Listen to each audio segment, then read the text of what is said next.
Assalamualaikum warahmatullahi wabarakatuh. Alhamdulillah. Alhamdulillahilladzi arsala rasulahu bil huda wa dinil haqq liyudhhirahu 'ala ad-dini kullihi wa kafaa billahi shahida. Asyhadu an la ilaha illallah wahdahu la syarika lah wa asyhadu anna Muhammadan 'abduhu wa rasuluhu la nabiyya ba'dah. Allahumma salli wa sallim wa barik ala nabiyyina Muhammad wa ala alihi wa sahbihi wa mawala. Rabbi shrah li sadri wa yassir li amri wahlul 'uqdatam min lisani yafqahu qawli. Rabbi zidni ilma warzuqni fahma birahmatika ya arhamar rahimin.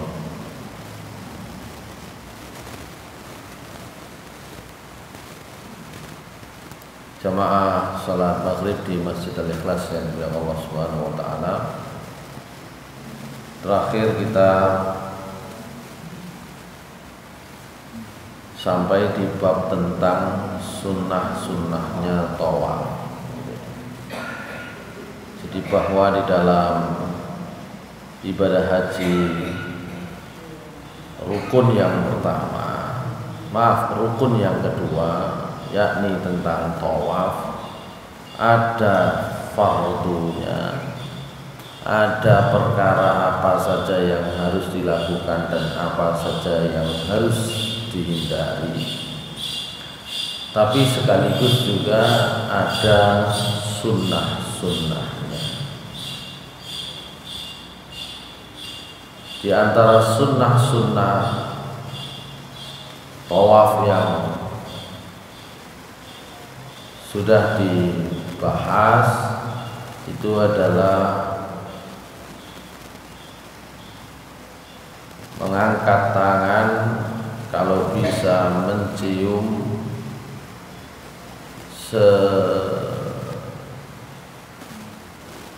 selebihnya itu bisa juga dengan menyentuh, memegang Hajarul Aswad.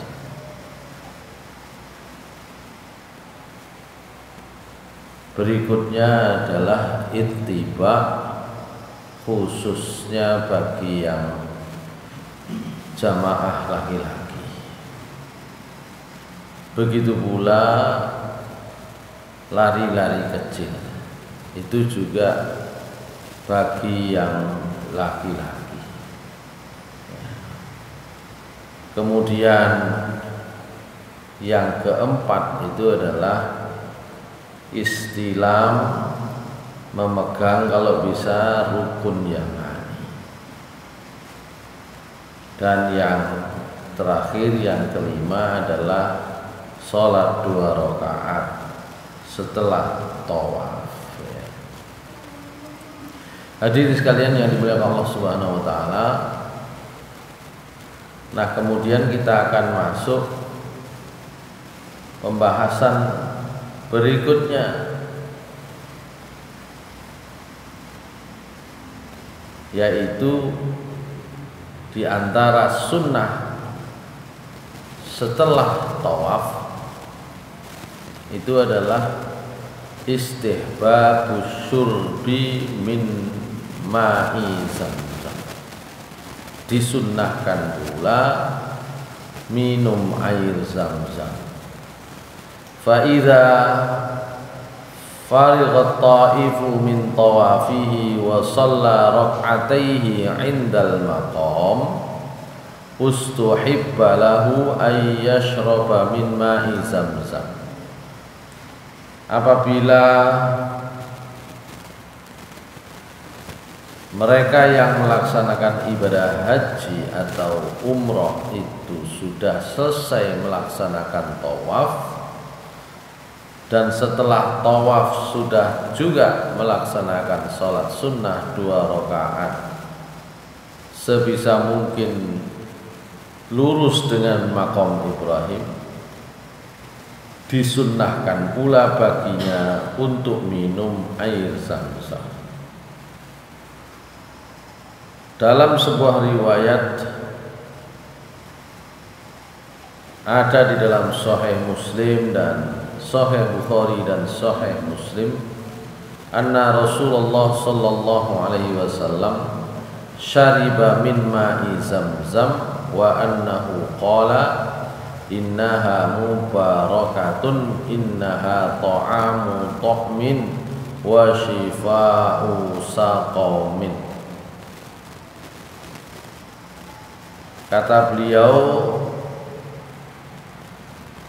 minum air Zam-Zam, beliau kemudian juga mengatakan innaha mubarakah. Jadi minum air Zam-Zam itu diberkahi. Juga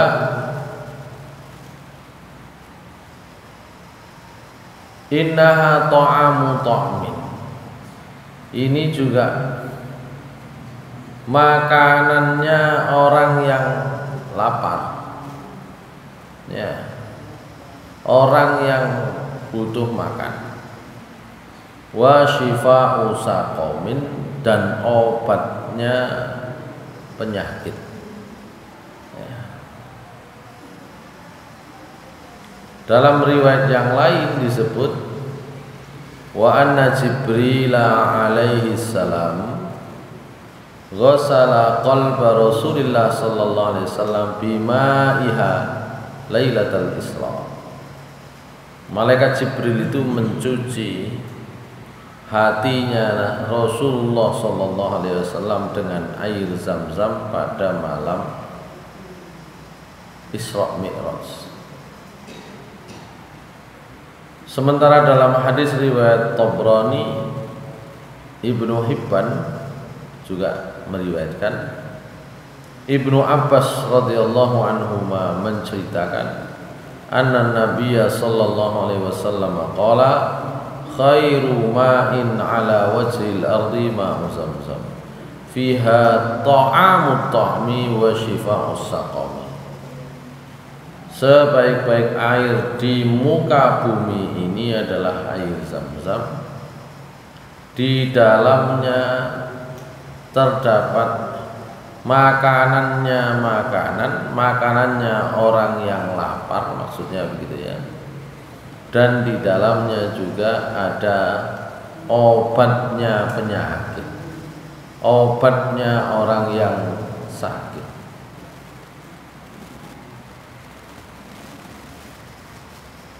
Sehingga ada juga yang meriwayatkan Rasulullah sallallahu alaihi wasallam menyatakan ma'u Zamzam lima syuribalahu.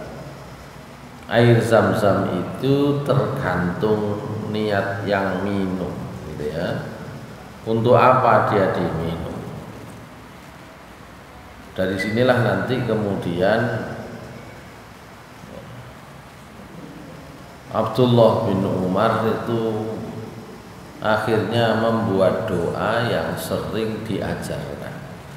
Rasulullah SAW tidak mengajarkan langsung doanya, karena itu kemudian yang diajarkan kepada kita seringkali itu adalah doa yang yang diucapkan oleh sebagian sahabat beliau, ya. Ibnu Abbas maksud saya, bukan Ibnu Umar. Makanya Ibnu Abbas radhiyallahu anhu itu biasanya berdoa, Allahumma inni as'aluka ilman nafi'an wa rizqan wasi'an wa shifaan min kulli da'in. Niku Ibnu Abbas. Kata Ibnu Abbas ketika minum air Zam-Zam, Allahumma inni, ya Allah, sungguhnya saya ini as'aluka, memohon kepadamu ilman nafi'ah, ilmu yang manfaat, wa rizqan wasi'an, dan rizki yang lapang yang luas, wa syifaan min kulli da'in, dan obat dari segala bentuk penyakit. Itu Ibnu Abbas. Ya. Nah, cara minumnya bagaimana? Ibnu Abbas radhiyallahu anhuma juga menceritakan, mempraktekkan ketika ada yang bertanya bagaimana cara minum air Zam-Zam. Ja'a rajulun ila Ibni Abbas radhiyallahu anhuma faqala min aina ji'ta, qala syaribtu min ma'i Zam-Zam. Faqala lahu Ibnu Abbas, asyaribta minhu kama yanbaghi? Qala wa kaifa dzaka ya Ibnu Abbas. Ada orang datang kepada Ibnu Abbas, sehingga kemudian Ibnu Abbas bertanya, sampean datang dari mana? Orang tersebut kemudian menjawab, saya baru saja minum air Zam-Zam. Maka Ibnu Abbas bertanya, apakah kamu minum dengan cara yang semestinya? Maka orang itu balik bertanya, cara minum air Zam-Zam yang seharusnya itu yang bagaimana? Ibnu Abbas kemudian mengatakan, idza syaribta minha, kalau kamu minum air Zam-Zam, fastaqbilil qiblah, menghadaplah kiblat, wadhkurillah, dan ingatlah Allah atau sebutlah nama Allah, wa tanaffas salasan, kalau bisa bernapas 3 kali, maksudnya minum itu sambil, jadi agak berbeda memang, sambil diteguknya itu sambil bernapas 3 kali. Ya.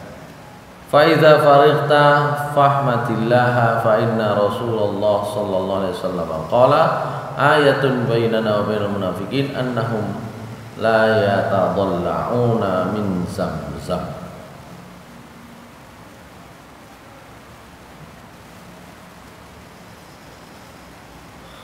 Jadi kata Ibnu Abbas, kalau minum ambil napas 3 kali, wa tatla'u minha, nah iso ngombe sampai kelempokan.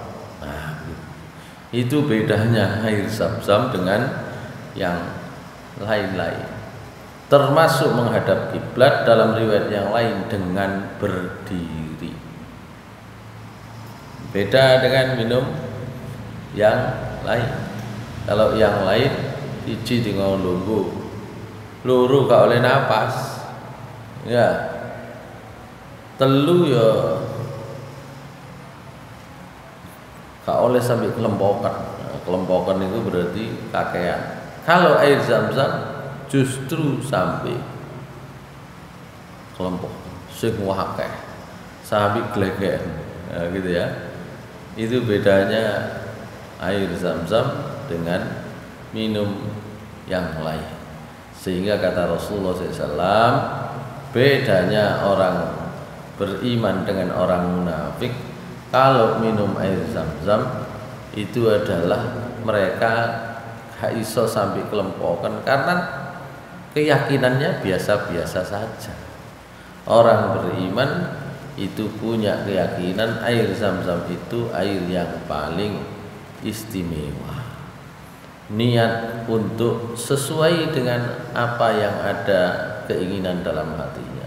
Sehingga nek Ibnu Abbas pingine ya pingin ilmune manfaat, pingin rizkinya yang lapang, dan juga kepingin sembuh dari segala macam penyakit. Jadi nek ngombe air Zam-Zam khususnya ketika setelah tawaf itu sambil berdiri. 2, menghadap kiblat. Karena kalau sekarang sudah dibuat tempat minumnya itu ya tentu saja kalau kita ngambil membelakangi kiblat. Tempat minumnya kalau kita ngambil itu dibuat memang kalau ngambil itu supaya enak, antriannya juga tidak menyulitkan, itu ya menghadapnya membelakangi kiblat. Ya. Tapi sunnahnya minumnya adalah menghadap kiblat. Kalau minum air biasa kita tidak boleh napas. Kalau air zam-zam ya karena disuruh minum sampai kelempopan, ya dibolehkan sambil nafas 3 kali. Itu diantara perbedaan-perbedaannya. Baik, itu sunnah yang ke-6 setelah tawaf niku nggih. Atau kalau di sini sebenarnya tidak disebut nomor 6, disebut sunnah setelah tawaf. Kalau tadi itu sunnahnya tawaf, lari kecil sunnahnya tawaf, menyentuh, mencium, melambaikan tangan kepada Hajarul Aswad itu sunnahnya tawaf. Ya, kemudian apa tadi? Menyentuh rukun yamani itu sunnahnya tawaf. Terus kemudian sholat sunnah 2 rakaat itu masuk sunnahnya tawaf. Lah yang ini kalau mau disebut sunnah juga boleh setelah tawaf, gitu ya. Minum air zam-zam. Yang berikutnya istihbabud du'a indal multazam. Wa ba'da syurbi min ma'i zamzam yustahabbud du'a indal multazam faqad rawal Baihaqi an Ibni Abbasin annahu kana yalzimu ma bainar rukni wal bab wa kana yaqulu ma bainar rukni wal bab yad'ul multazam la yalzimu ma bainahuma ahadun yas'alullaha syai'an illa a'tahu Allahu iyyah. Kalau bisa setelah minum air zam-zam disunahkan doa di multazam. Cuma prakteknya jadi agak sulit. Lebih baik ya di sela-sela tawaf kalau bisa berhenti di multazam. Soalnya nek pun sakniki pun lepas duki putaran tawaf sudah keluar untuk sholat itu sudah agak di belakang, kemudian ke belakang lagi minum air zam-zam balik mana niku kangelan ya, kecuali hanya mengambil arahnya ya. Nek mengambil arahnya silakan, jadi berdiri di posisi arah multazam, maka itu bisa dilakukan. Tapi kalau mau dekat dengan multazam ya sekaligus sambil tawaf. Kenapa ini menjadi sunnah? Karena Rasulullah SAW ya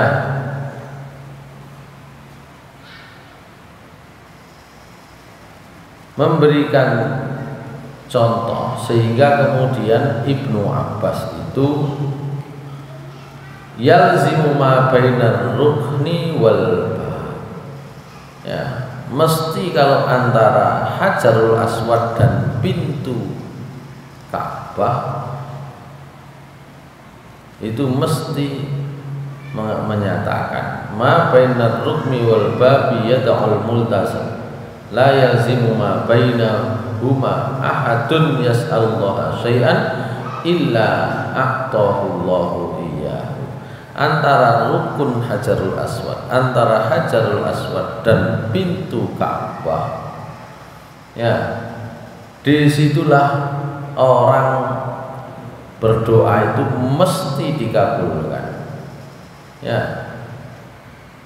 Kalau ada orang yang berdoa di antara rukun Hajar Aswad atau antara Hajarul Aswad dengan pintu Ka'bah, tidaklah dia meminta kepada Allah sesuatu pun kecuali pasti Allah akan mengabulkan.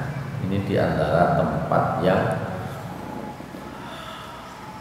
mustajabah. Rasulullah SAW diriwayatkan juga melakukan hal ini. Ra'aitu, kata Amr bin Shu'aib dari kakeknya, beliau menceritakan, saya melihat Rasulullah SAW yalziku wajhahu wa sadrahu bil multazam, menempelkan wajah dan dadanya di multazam.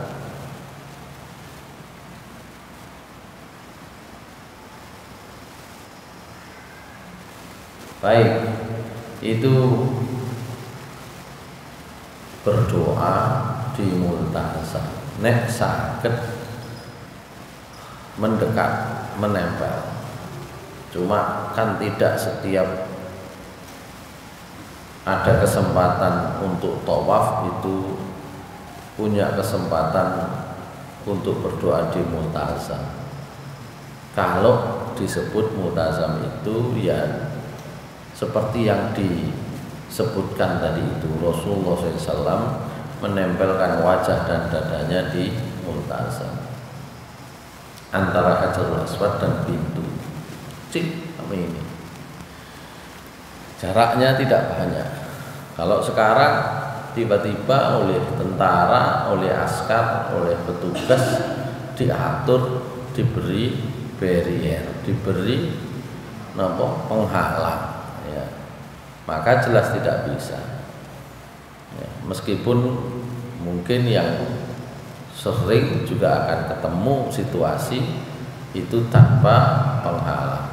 Ya, yang berkesempatan lebih banyak ya mungkin juga punya pengalaman untuk bisa langsung mendekat di multazam. Oleh karena itu kalau tidak bisa, berdoanya ya sama dengan berdoa di Hajarul Aswad, sama dengan ketika ada sunnah untuk mencium Hajarul Aswad, nek mboten saged niku memegang dengan tangan. Kalau tidak bisa ya melambaikan tangan dari jauh. Maka untuk berdoa di multazam juga begitu. Kalau memang tidak mungkin ya bisa dari jauh menghadap multazam. Multazam itu adalah tempat antara Hajarul Aswad dan pintu Ka'bah.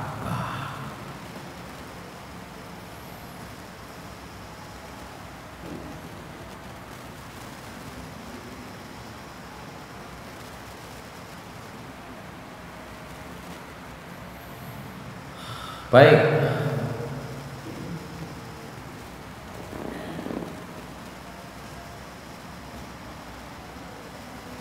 ada tambahan lagi dari Said Sabiq, istihbabu dukhulil Ka'bah wa hijri Ismail, sunnah masuk Ka'bah dan masuk hijr Ismail.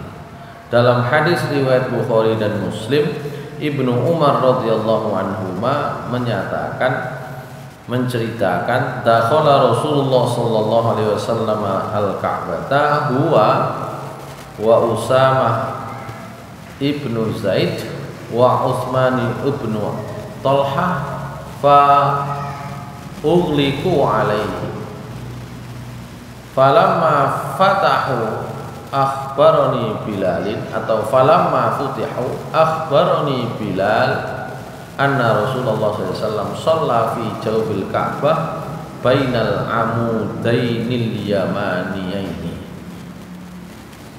Jadi dalam riwayat ini Ibnu Umar menceritakan Rasulullah SAW pernah masuk Ka'bah ya bersama Usamah bin Zaid dan Utsman bin Talha.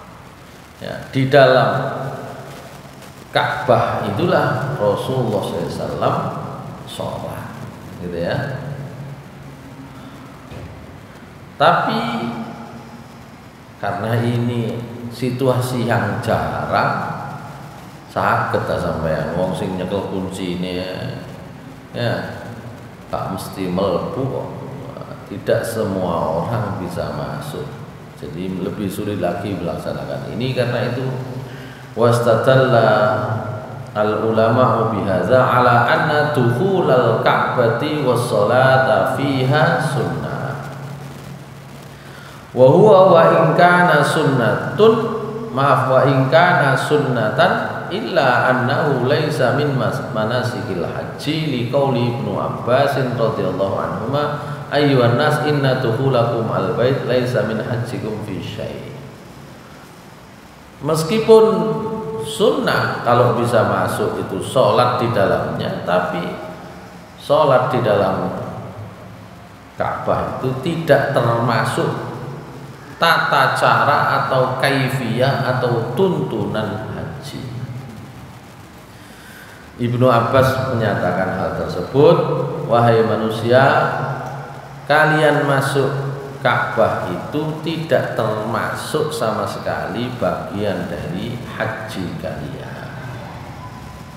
Oleh karena itu, wa man lam yatamakkan min dukhulil Ka'bati yustahabbu lahu dukhulu fi hijri Ismail was salati fihi fa inna juz'an minhu minal Ka'bah.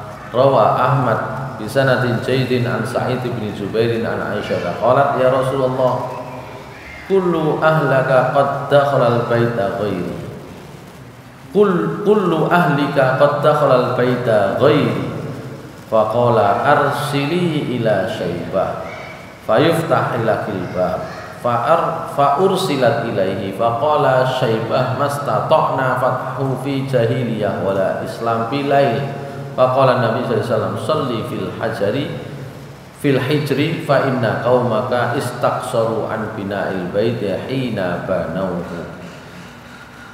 Jadi diriwayatkan ini dalam hadis riwayat Ahmad bahwa Aisyah radhiyallahu anha mengadu kepada Rasulullah SAW.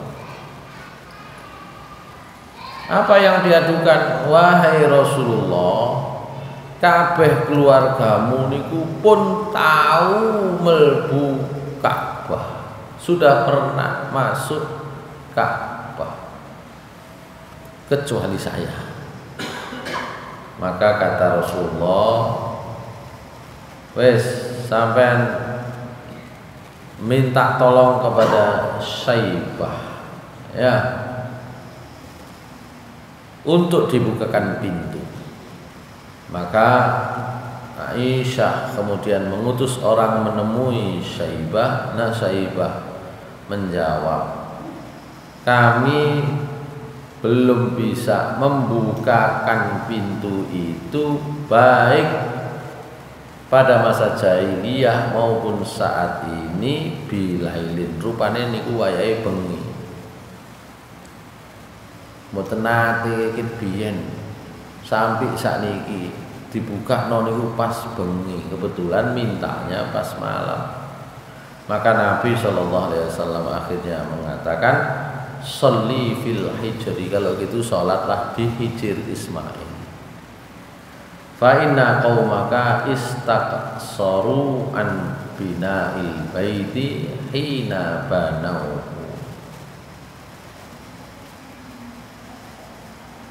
Karena kaum kalian itu meninggalkan ya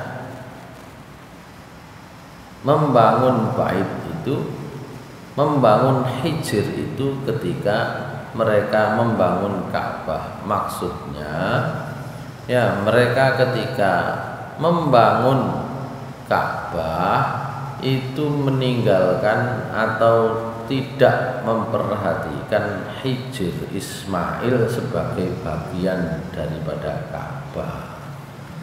Itu ya.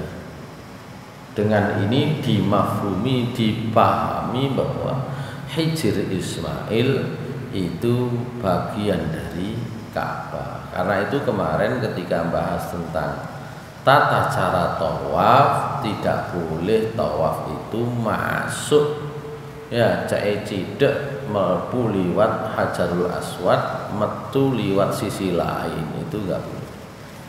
Ya kalau tawaf ya termasuk mengelilingi hijr Ismail. Itu yang terkait dengan sholat di Ka'bah. Nek mboten saged, karena itu sampai sekarang juga sebagian umat Islam menjadikan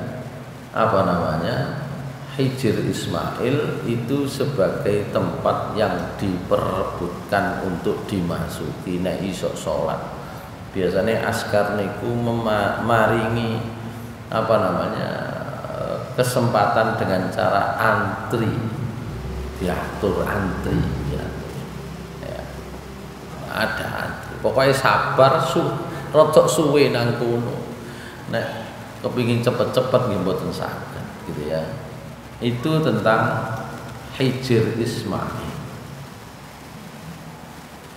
Baik.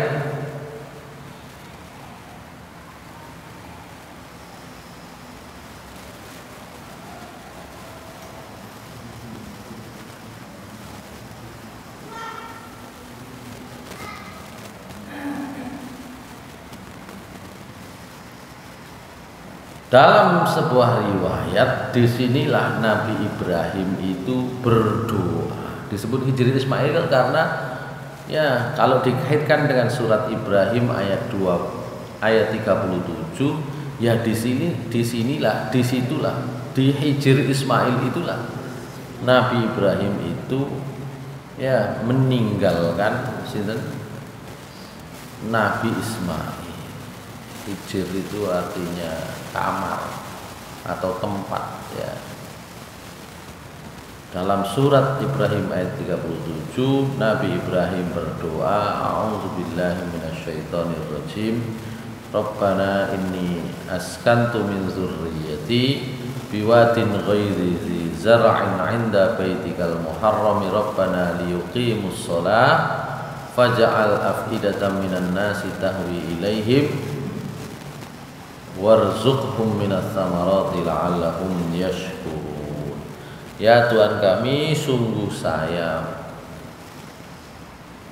menempatkan keturunanku yakni Nabi Ismail waktu masih kecil, bayi Nabi Ismail, di lembah yang tidak ada tanaman di sana, yaitu di rumahmu al-muharram.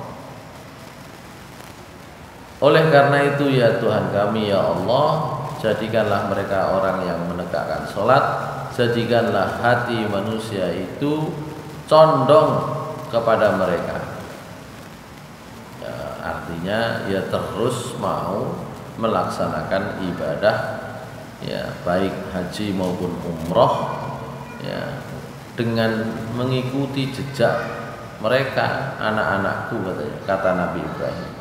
Warzuqhum minas samarat, berilah rizki mereka anak keturunanku dengan buah-buahan la'allahum yashkurun, agar mereka bersyukur.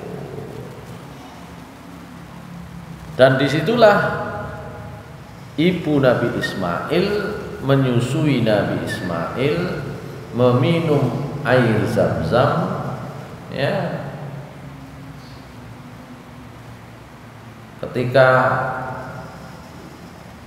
sudah habis airnya, atoshat wa atishat ibnuha wa ja'alat tanzuru ilaihi yatalawwa aw qala yatalabbat fantalaqat karahiyatan an tanzura ilaihi fawajadat as-safa aqraba jabalin yaliha faqamat alaihi thumma istaqbalatil wadi tanzur hal tara ahadan falam tara ahadan fahabitat minas safa hatta idza balagatil wadi rafa'at tarfa dhira'iha thumma sa'at sa'yal insanil majhud hatta jawazatil wadi thumma atatil marwah faqamat 'alaiha fanadhat hal tara ahadan falam tara ahadan fa fa'ala dzalika sab'a marrat. Qala Ibnu Abbas radhiyallahu anhuma qala Nabi sallallahu alaihi wasallam fa dzalika sa'yun nasi bainihima. Jadi disitulah ya Nabi Ismail disusui oleh ibunya ya, hingga ketika kemudian sudah habis kering air susunya, air asinya, kemudian ibunya Nabi Ismail haus, Ismail juga haus, maka kemudian mulailah ibunya Nabi Ismail secara ringkas disebut di sini ya mulai sa'i dari Safa ke Marwah untuk mencari air untuk bisa meneruskan memberi minum kepada anaknya dan memberi minum dan minum untuk dirinya sendiri sampai selesai, dan itulah kemudian menjadi tata cara kaifiyah sa'i bagi generasi selanjutnya sampai kita. Jadi setelah sa'i antara Safa dan Marwah 7 kali, maka disitulah kemudian beliau menemukan air Zam-Zam. Baik, itu terkait dengan sunnah dalam tawaf, ya. Baik itu ketika melakukan tawaf maupun setelah tawaf.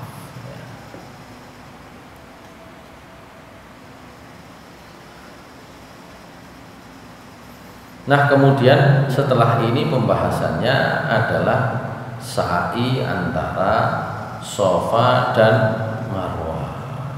Ya.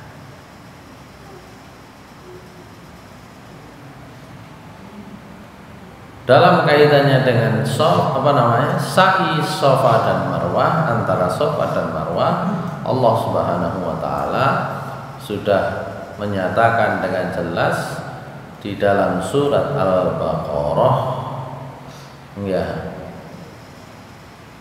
ayat 100 pinten niku 60 nggih insyaallah. A'udzubillahi minasyaitonirrajim.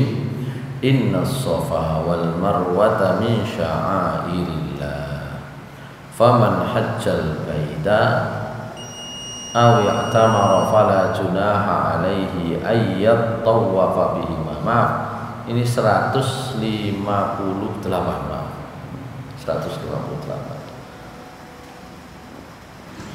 Faman tatawwa'a khairan fa innallaha wa man tatawwa'a khairan fa innallaha syakirun alim. Sesungguhnya Safa dan Marwah itu termasuk syiar-syiar Allah. Maka siapapun yang melaksanakan haji atau umrah di Baitullah, maka tidaklah mengapa dia melakukan tawaf antara Safa dan Marwah.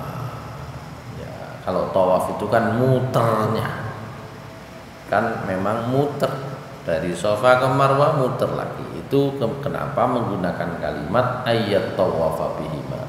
Tapi kalau dari susahnya itu disebut sa'i, gitu ya. Maka biasanya lebih dikenal antara Safa dan Marwah itu dengan sa'i karena susahnya. Ya, tentu lebih susah dari tawaf pada saat itu. Nek sakniki koyoke tawaf itu tidak lebih mudah dari sa'i.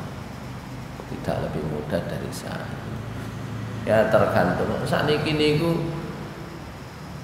nggih padha penuhe. Nek wingi niku pas musim haji ya penuh, sekarang ya sudah penuh lagi karena memang ini terkait dengan pemberian kuota yang cukup banyak sebenarnya dari pemerintah Saudi. Ya, nek biyen nek umrah luwih longgar sakniki mboten enten, padha wae. Ya, umroh, haji, ya kurang lebih sama, begitu. Karena memang orangnya juga sudah, kita juga mikirnya gitu sebagian kita. Ngenteni lunga haji, yes, gak nututi, ya wis. Umroh, sampai daftar saiki nek tahun 45 nek tahun ya 2050 kayak gitu. Kalau 25 tahun 2024 ya 2040 kan. Kalau 20 tahun ya 2044 gitu kan. Itu sulit sekarang itu. Makanya sing kaya wingi niku menjadi persoalan. Ditambahi 10.000 dikekno sing Napa? Tambahan kuota 10.000 dikasihkan kepada haji ya haji yang bayar akeh kan. Sakjane wingi kok iku dipenuhi untuk jamaah reguler ya mempercepat lumayan. Ya. Tapi karena diberikan kepada yang lain bayare niku 3 kali lipat ya wis. Bayare mboten 2 kali lipat. 3 kali lipat. Kalau bayar haji yang reguler 100 juta bukan 200 bayarnya, paling mboten 300 niku. Makanya kemarin sempat rame di DPR tentang itu. Memang uangnya besar. Ya. Baik, itu tentang apa namanya? Sa'i antara Safa dan Marwah. Cuma hukumnya apakah sa'i itu termasuk rukun atau bukan rukun, itu yang diantara para ulama sebagiannya berbeda pendapat. Tapi nek pun enten mriko ya sudah, ya balik tidak kita sebut sebagai wajib. Karena diantara pendapat itu ya ada namanya Habibah binti Abi Tajrah, ya pernah menceritakan dakhaltu ma'aniswah min Quraisyin dara Ali Abi Husain tanzuru ila Rasulillah sallallahu alaihi wasallam wa huwa yas'a baina Safa wal Marwah wa inna mi'zarahu la yaduru fi wasatihi min syiddati sa'ihi hatta inni la aqul inni la ara rukbatayhi wa sami'tuhu yaqul is'au fa innallaha kataba alaikumus sa'ya. Ya. Jadi lepas dari perdebatan. Kenapa? Ayat tadi kan bunyinya fala junaha alaihi ayyat tawafa bihima. Maka tidak mengapa kalian tawaf antara Safa dan Marwah. Karena bunyi ayatnya tidak mengapa, sebagian oh iya bukan rukun. Tapi dalam riwayat yang baru saja saya bacakan, Rasulullah SAW didengar oleh sahabiah ini pernah mengatakan, sa'ilah karena sesungguhnya Allah mewajibkan atas kalian sa'i. Karena itulah kemudian kesimpulan akhirnya bahwa sa'i antara Safa dan Marwah nusukun fil haji wal umrati fakana ruknan fihi maka tawafi bil bait. Rukun tawaf itu rukun, seperti juga sa'i itu rukun, seperti juga tawaf. Ya. Sementara sebagian berpendapat oh bukan rukun gitu ya. Ya karena tadi itu di antara yang berpendapat itu bukan rukun adalah justru yang tadi berpendapat itu rukun di antara para sahabat adalah Abdullah bin Umar, sahabat Jabir, sahabiah Aisyah, di antara para imam mazhab, Imam Malik, Imam Syafi'i, Imam Ahmad itu berpendapat itu rukun. Tapi kalau sahabat yang lain seperti Ibnu Abbas radhiyallahu anhu, sahabat Anas dan Abdullah bin Zubair, ya itu berpendapat bukan rukun karena ayatnya itu tadi fala junaha alaihi ayyat tawafa bihima. Ya. Kalau itu tidak termasuk diwajibkan maka tentu saja berarti bukan rukun. Karena fala junaha itu maknanya adalah boleh, ya. Sementara pendapat yang ketiga Abu Hanifah Imam Ats-Tsauri, Hasan Al-Basri, oh wajib bukan rukun. Napa bedane wajib bukan rukun? Nek rukun niku hajinya batal kalau tidak dikerjakan. Tapi kalau wajib, hajinya tidak batal tapi dia harus membayar denda. Niku bedane wajib sama rukun dalam haji. Kalau rukun ya wis kena dam ya batal. Ya, itu makna sa'i itu rukun, wajib atau bukan. Ya. Hadirin sekalian yang dimuliakan Allah Subhanahu wa taala,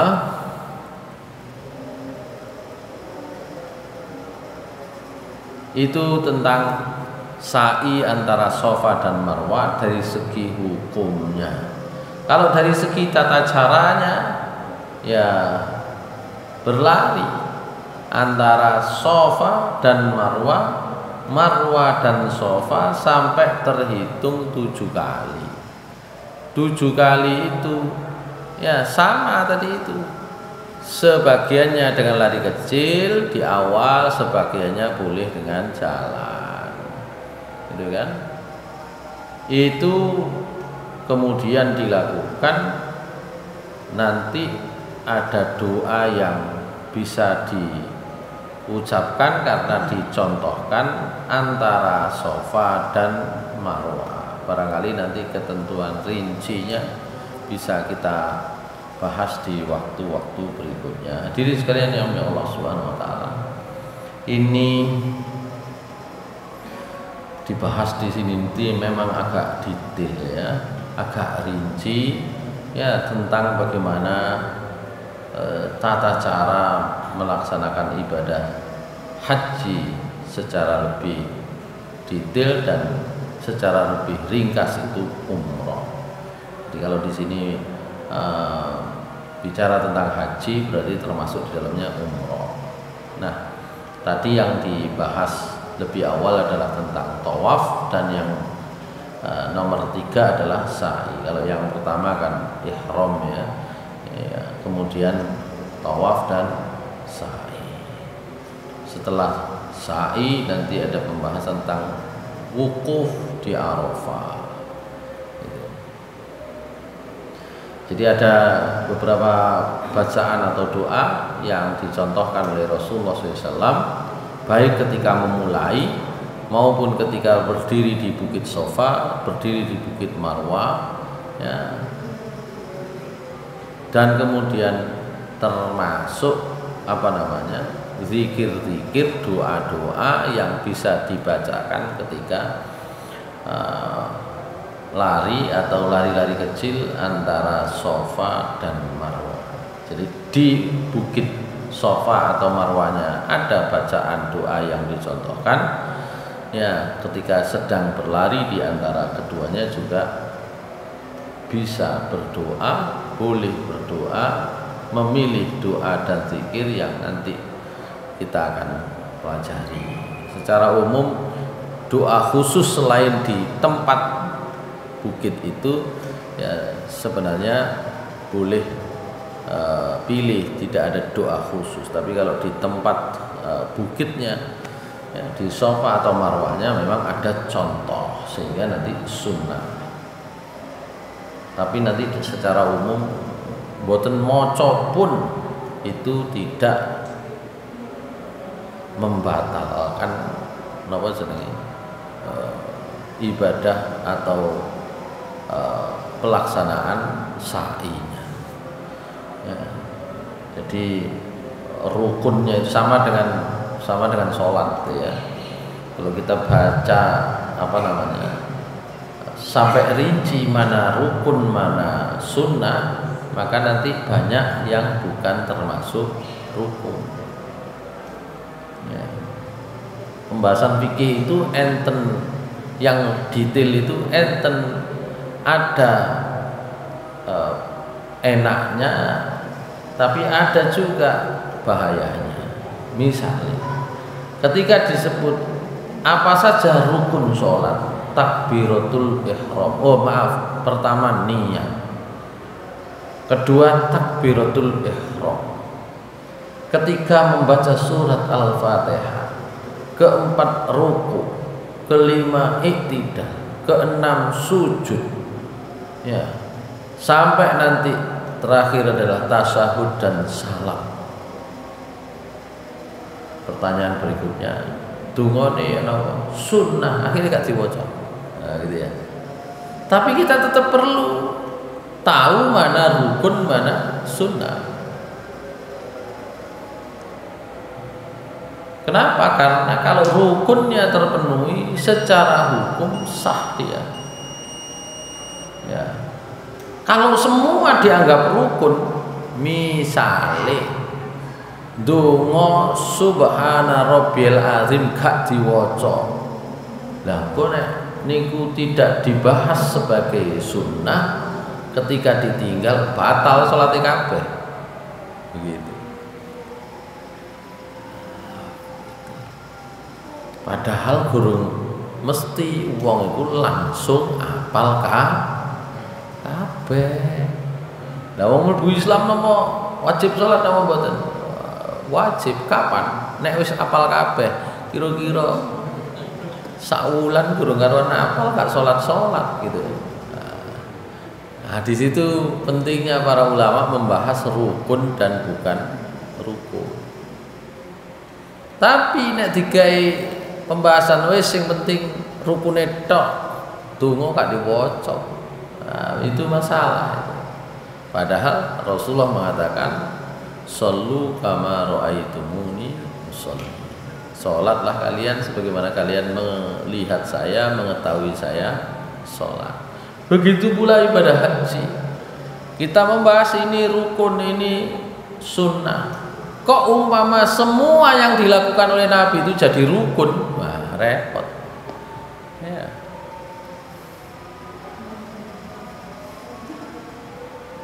Maka disitulah pentingnya dibahas mana rukun, mana sunnah. Tapi kalau kita mengambil hanya rukunnya saja, Nabi SAW di waktu yang bersamaan mengatakan khuzu anni manasikakum. Ya.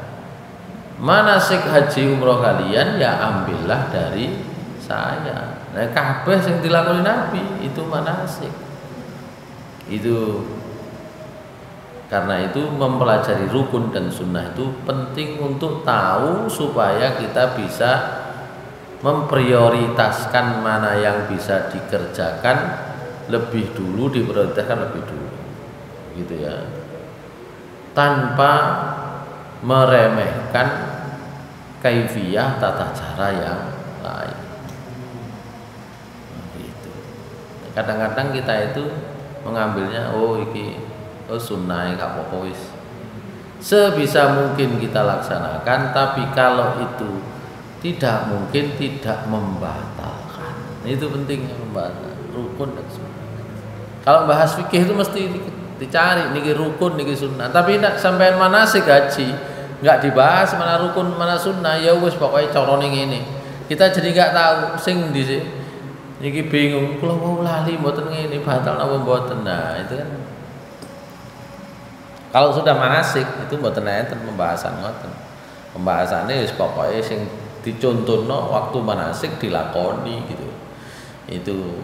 Nah, sementara mempelajari mana rukun mana sunnah, mengetahui mana yang tidak boleh sama sekali ditinggalkan. Ditinggalkan batal. Gitu. Termasuk wajib.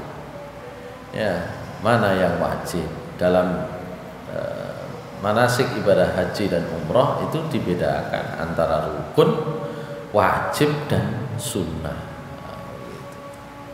Kalau rukun ditinggalkan batal, kalau wajib ditinggalkan tidak batal, cukup dengan membayar dam. Itu bedanya. Baik, sementara demikian, nanti tata cara untuk sa'i dalam hubungannya dengan bacaan dan doa-doanya kita akan lanjutkan dan kemudian masuk rukun berikutnya, yaitu tentang wukuf di Arafah, termasuk ya bermalam di Musdalifah sampai selanjutnya. Saya kira demikian. Qulu qouli hadza wa astaghfirullah li wa lakum innahu ghafurur rahim. Subhanakallahumma wa bihamdika asyhadu an la ilaha illa anta astaghfiruka wa atubu ilaik. Assalamualaikum warahmatullahi wabarakatuh.